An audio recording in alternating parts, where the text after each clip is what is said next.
అందరికీ నమస్కారం। ఈరోజు మరి జగన్మోహన్ రెడ్డి గారు 125 అడుగుల ఎత్తు అంబేద్కర్ ఆవిష్కరణ దినోత్సవం అని చెప్పి ఏదో హంగామా చేస్తున్నారు। అయ్యా జగన్మోహన్ రెడ్డి గారు, మీరు అంబేద్కర్ విగ్రహం 125 అడుగులు పెట్టినంత మాత్రాన దళితులపై మీరు చేసినటువంటి దారుణాలు, హత్యలు, అత్యాచారాలు, దాడులు, ఆస్తి విధ్వంసాలు ఇవన్నీ చేసిన పాపాలన్నీ మీకు పోవు। మీరు విగ్రహం పెట్టినంత మాత్రం మీ పాపాలతో కడుక్కుంటానేది అభద్రతా భావము। మీరు చేసినటువంటి దాడులు అనేకం। మరొక విషయం, ఈరోజు విగ్రహం పెడుతున్నారు కదా, ఒక విషయం ఆలోచించండి।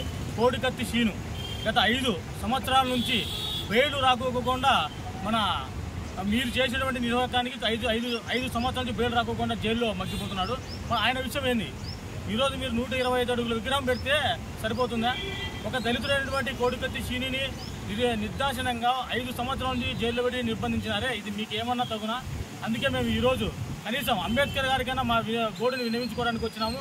ఆయన ద్వారా ఈరోజు వింతపత్రం ఇచ్చాము। ఆయన ద్వారా కనీసం మాకు న్యాయం జరగాలని। ఎందుకంటే ఈ రాష్ట్రంలో అంబేద్కర్ రాసించిన రాజ్యాంగం నడవలేదు, ఓన్లీ జగన్మోహన్ రెడ్డి రాసించిన రాజ్యాంగం నడుస్తుంది।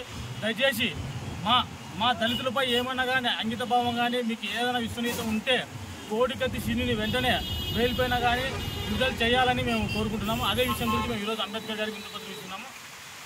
అంబేద్కర్ గారికి కనీసం చూడండి,